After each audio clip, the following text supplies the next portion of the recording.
Mula sa pag-flirt nito sa isang menor de edad, pambabastos nito sa mga Muslim, pangingialam nito ng bungo sa sagada, at higit sa lahat, ang pagka-aresto nito sa isang buy-bust operation for allegedly selling damo. Sa libo-libong mga content creators sa buong Pilipinas, si Kris Bryant ang isa sa mga pinakamalalang influencer na pinapanood at sinusuportahan pa rin hanggang ngayon ng libo-libong mga tao. At hindi lamang ito, some of them are actually encouraging him na gumawa pa ng katarantaduhan. Ako nga pala si AC at sa video ito, tatalakayin natin ang one of the worst social media influencers sa loob ng Pilipinas. Ano pa ba ang mga kababalaghan na pinaggagawa nito at kung nasaan na ba ito ngayon? Si Kris Bryant Ongkada o mas kilala sa Facebook page nito na Kris Bryant ay isang social media influencer na mayroong mahigit 1.2 million followers sa Facebook. Sa YouTube naman ay mayroon itong 3,000 subscribers and 600,000 followers sa deleted TikTok account nito, kaya gumawa ito ng bago na mayroong 32,000 followers. Ang pamilya naman nito ay isa sa mga makapangyarihang pamilya sa loob ng Davao City, with their family owning a pawn shop with around 21 branches, mga connections sa gobyerno at ibang mga relatives nito na mga abogado at public servants. Matagal nang gumagawa ng content si Kris, tracing it way back noong taong 2020 when he uploaded his first YouTube video titled Spearfishing with Bradix Vlog 1. Good morning. So mamana ta today, guys. Kung titingnan mo ang kanyang YouTube channel sa panahong ito, tiyak na hindi mo aakalain na pagkalipas ng ilang mga taon ay libo-libong mga tao na ang magagalit sa kanya. Dahil sino ba naman ang hindi magkakagusto sa mga videos na nagtuturo kung paano mag-skimboard, SUV camping kasama ang aso nito, at higit sa lahat ang isang vlog tungkol sa fine line between arrogance and humility. Being humble, the positive side of being humble is being grounded, knowing where you are, and also understanding that people are just the same as you know? Early 2024 nung sumikat si Kris Bryant dahil sa mga positibong atake nito sa lungsod ng Davao. At habang nagaganap ang livestream nito, masigla itong naglalakad sa kalsada kasabay ang pagbati nito sa mga taong naglalakad. Minsan naman ay nakatambay ito sa tapat ng Matina Town Square habang kumakanta at pinapalaganap ang katagan nitong peace and love. Pagtawag nito ng brother at sister sa mga tao at higit sa lahat ang pagbansag sa kanya bilang tagapagbantay daw ng Matrix. Okay. Asa ang silhig? Silhigi na. Matino naman talaga ang mga content nito noong una. Ngunit habang tumatagal ay paunti-unti na itong nagbabago at ang dating tao na nagpapalaganap ng peace and love ay tuluyan ng sinakop ng kanyang kasikatan. Noong August 17, 2024, naging gulat ng mga tagahanga nito nang bigla na lamang nag-viral ang kanyang pangalan. Hindi dahil sa magandang ginawa nito, kundi dahil sa pagka-aresto sa kanya for allegedly selling damo. At ayon pa sa Mindanet News, a popular 28-year-old social media influencer in this city was arrested during a drug buy-bust operation at a resto bar here Friday evening, August 16. Ongkada was arrested after he sold one 5-gram sachet of suspected dried leaves worth 2,000 pesos, one 30 ml bottle of suspected oil, and another one 2 ml bottle of suspected oil. Isang high-value target ang suspect na si Kris Bryant Ongkada, 28 anyos. Pagkalipas ng ilang mga buwan noong February 5, 2025 ay naglabas na naman din ito ng isang video sa Facebook habang kumukuha ng drug test at pinapakita sa mga tao na negative daw ang result nito, even stating na hindi pala talaga ako addict bay, yaga-yaga lang di ito, which means hindi daw ito addict at biro-biro lamang daw yon, which made his audience think na planted lamang daw ang pag-aaresto sa kanya at publicity stunt lamang para sumikat. Ngunit biglang nawala ang spekulasyon na ito pagkalipas ng isang linggo dahil sa paglabas nito ng tutorial kung paano daw umihi in public. At saan ang napili nitong lokasyon? Sa isang poster lamang ni Apollo Kibuloy sa harap ng dome nito. How to pee in public matrix. Teach you how in the highway. Pangitag poste, fights na, pangihi, And of course, libo-libong mga KOJC members ang nagalit sa kanya with them stating na, "Ugok ka, wala kang respeto. For general entertainment only, wala ka na ba talagang naisipan na content para lang mag-viral? Kung mukha mo kayo yung ihian para sa content, okay lang ba sa'yo? Okay lang naman mag-vlog, pero ilagay natin sa tamang lugar na walang pamilya na madadamay. Gamitin ang respeto palagi para wala kang pangamba habang naglalakad." Nang makita nga ito ng legal counsel ni Kibuloy na si Attorney Israelito Torreon, dali-dali kaagad itong naglabas ng public apology para hindi daw maharap sa legal consequences. And stated na, "I am deeply sorry to Pastor Apollo Kibuloy, to the members of KOJC team, and to all the people I offended, and especially to my family members who are also stressed for what happened. I am deeply sorry to Pastor Apollo Kibuloy, to the members of KOJC team, and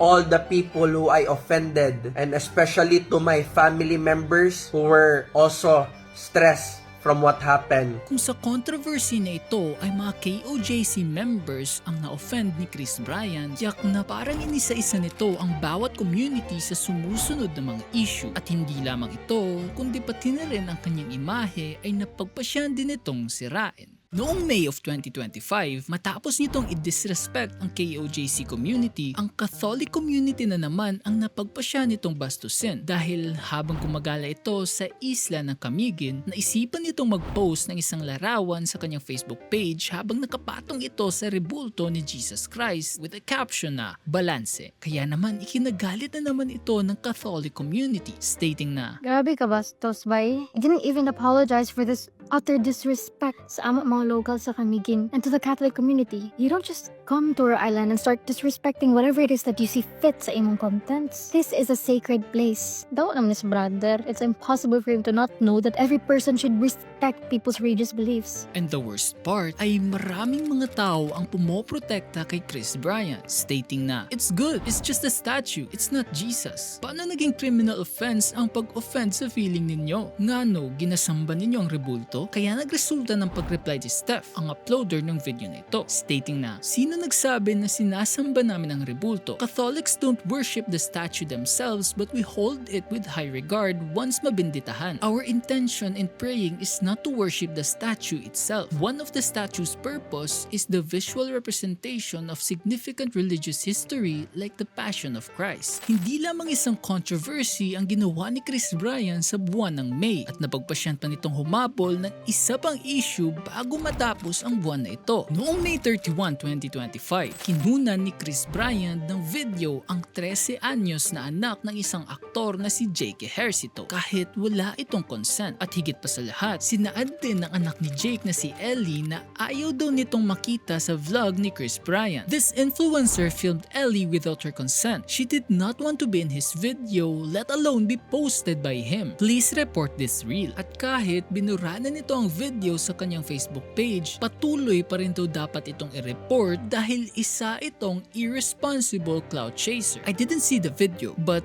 based sa ibang comments na nabasa ko, there were a lot of gross comments about Ellie. So I understand more why Jake is very upset. Nakakasuka yung ibang lalaki nagjo-joke ng ganyan. Mga manyakis, walang mga ambag sa mundo. Sali mo rin yung mga kumakampi at nagsasabing OA si Jake for protecting his child. Pagkatapos nitong bastusin ang Catholic community, KOJC community at pag-post sa isang anak ng aktor, pagkalipas ng ilang mga buwan, he decided na baguhin na naman ang kanyang style mula sa pambabastos ng mga communities papunta sa pambabastos ng mga babae.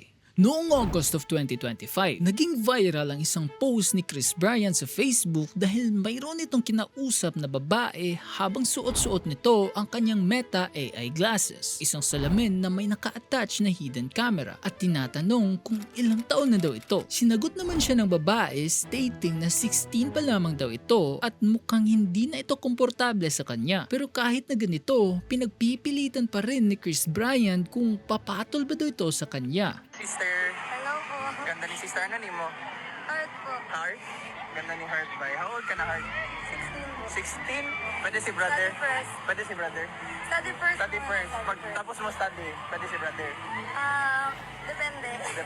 And just like last time, bumabalik na naman ang mga disgusting comments protecting Chris Bryant and asking kung ano ba daw ang mali sa video. Ano bang mali dyan, boss? Dumiskarte lang naman yung tao. Wala naman masama kung mausap. Bawal na pala makipag-usap sa 16-year-old. Kaya buti na lamang ay mayroon ding mga taong sumagot sa mga katanungan na ito, stating na, "Boss, may dalaga ka bang anak na 16-year-old? Usap lang kami." Hindi lamang isang beses nangyari ang insidenteng ito, kundi simula nung nagkaroon ito ng Meta AI glasses ay tuloy-tuloy na ang mga malalaswang statement nito, gaya na lamang ng pag-approach niya sa isang babae and asking kung totoo ba daw ang dibdib nito. Edad?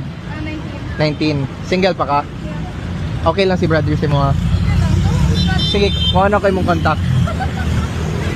Naka-Instagram? Sige. Tinood na imong unsa, imong tutoy. Ba't kasi iniidolo niyo mga kanyang tao? Ganito ba tinuturo ng mga magulang ng mga lalaki? Which is indeed true. Dahil kagaya na lamang ng mga comments ng isang video, ang dami pa rin mga enablers sa comment section nito, making him think na okay lamang ang kanyang ginagawa. Sa mismong buwan din ng August, pinost ni Chris Bryant ang kauna-unahang order nito sa kanyang Shopee shop at nagpapasalamat ito sa kanyang customer. Kung nasa isip mo na wala namang mali sa post na ito dahil nagpapasalamat lamang siya, then think again. Dahil instead na takpan ang address ng taong umorder sa kanya, pinalandakan lamang niya ito sa kanyang 900,000 followers, na kung saan base na lamang sa tipo ng audience nito ay pwede nila itong pagtripan dahil lumulutang lamang sa internet ang eksaktong lugar kung saan ito nakatira. At hindi lamang yon, dahil pwede din itong mabilang sa Data Privacy Act of 2012 kung hindi nagbigay ng consent ang taong nag-order sa kanya na pwede ipakita ang kanyang address. Kung malala na nga ang pagiging doxer at predator ni Chris Bryant, kahit na matagumpay nitong napainis ang libu-libong mga tao para sa kanya, ay kulang pa rin ito. Kaya pagkalipas lamang ng isang buwan, ay naghasik na naman ito ng lagim sa Coronadal City. Okay guys, morning money drop. Nako diri karon, kung kabalo mo asa ni na location, kuhaan na ang kwarta para ma-bless and love. Nang dahil sa pag-akyat nito sa round ball ng Coronadal City, pinagsabihan ito ng mga locals sa kanyang comment section na hindi daw pwedeng umakyat doon. Pero instead na mag-sorry ay nagalit pa ito. At ayon ba sa kanya, sino bang nagsabi na bawal umakyat doon? Nilagyan nga ninyo ng hagdan para pwede akyatin. At isa pa, hindi ninyo nilagyan ng pader. Di naman yan private, para naman yan sa publiko. At higit na sa lahat, vlogger naman ako. Ako ang nag-promote sa estatwa. Kaya aakyat ako at magme-meditate ako. Anong bawal man musaka sa statwa? Kinsay niingon na bawal na musaka? Gibutngan gani ninyo gagdanan kay para masaka. So pwede ra kay gibutngan man ninyo gagdanan. Og isa pa, wala ninyo gipadiran. Di man na private. Og uman, vlogger man ko. Kung may nag-promote, i-promote na to ng mga statwa. Mong dapat musaka ko diha, mag-meditate ko diha. Ang yabang na ito ay biglang napalitan ng lungkot nung pinapunta ito sa City Hall ng Coronadal dahil dumating sa kanilang video ng pag-akyat ni Chris Bryant sa round ball. Kaya nagresulta ng pag-apologize nito publicly. I said sorry na I didn't have an idea na Heritage Park pala yun and restricted area yon. I said sorry na and I deleted the video and photos. Pero turns out, mukhang hindi pala taos puso ang paghingi nito ng patawad at humingi lamang ito ng sorry just for the sake of saying sorry. Dahil sa mismong araw din na iyon ay parang kulang pa ata ang clout na kanyang natanggap mula sa mga tao dahil naisipan na naman itong paggalitin ang Muslim community.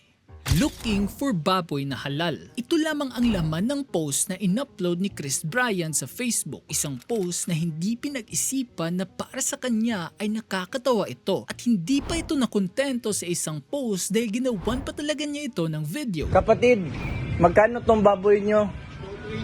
220. May baboy kayo halal?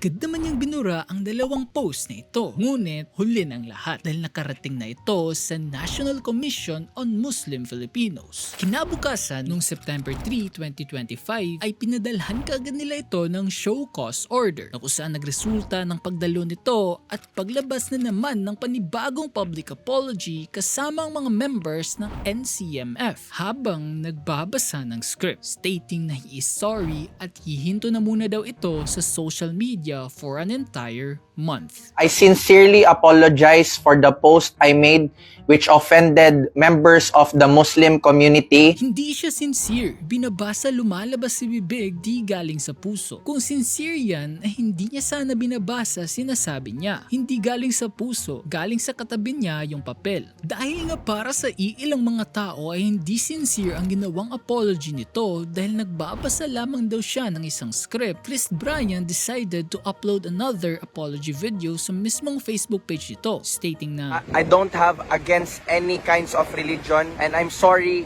kung may na-offend doon sa aking mga past na post. It was not to offend, it was for content purposes only. Sagada issue.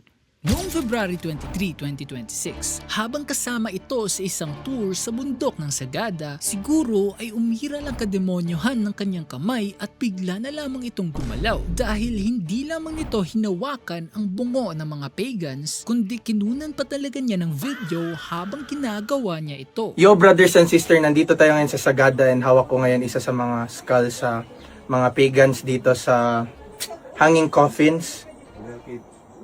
Bless and love. Let's go. Cultural artifact, not real human remains naman ang caption nito sa kanyang video na kung saan nagresulta sa pagkahati ng opinyon ng iba't ibang mga tao. Ang iba ay nagsasabi na sabi po dun not real human remains, habang ang iba naman ay nagtatanong na baka hindi daw dito alam kung ano ang kahulugan ng cultural artifact. Kaya kahit na sinaad nito na hindi daw ito totoong human remains, base na lamang sa internet at sa mga taong nagsasaad na locals daw sila dito, correction lang, I am a local of Sagada and I can guarantee you that those are real human remains. Real human remains po yan. We're part of the locality there. Kaya nga yan di pinapagalaw to preserve its historical authenticity. Nasabi niya lang na not real human remains para di siya ma-issue ulit. Kaya gaya na lamang sa mga past controversies nito, pagkatapos nitong ma-call out ng iba't ibang mga tao, ay dali-dali niya kaagad itong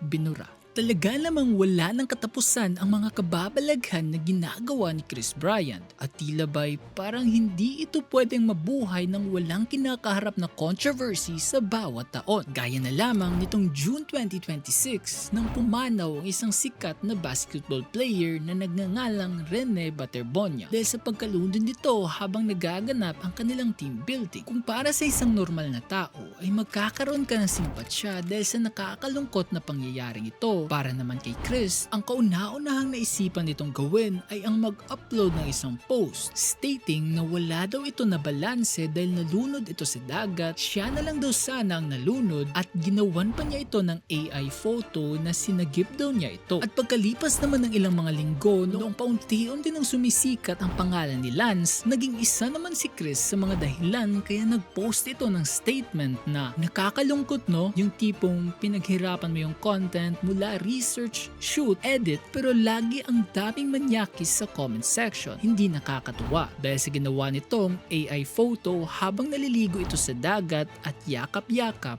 si Lance. Sa dinami naming controversy na kinasangkutan ni Chris Bryan, hindi ko na kayang ipagkasya ang lahat ng ito sa isang video dahil kahit na binago na nito ang kanyang content ngayon, nagluluto ng maraming ulam at pagkatapos ibibigay sa mga tao base na lamang sa views and engagement na kanyang natatanggap at lalong-lalo na sa mga comments stating na unfollow na daw sila dahil tumino na ito. Unfollow na si brother, kinaulian naman. Wa na, unfollow na si brother, brother kay nagbinutan naman. Miss the old brother, yung baliw. Nakakatawa lang isipin na kahit nag-post ito ng isang screenshot tungkol sa isang comment na nagsasaad ng pagbabago ni brother, kung bababa ka naman sa comment section ay link ng sugal ang una mong makikita. Kaya only time will tell kung saan talaga patungo ang mga content ni Chris Bryant. Kung titino na ba ito o babalik ito sa dating gawi at maghabol na naman sa tinatawag nating clout.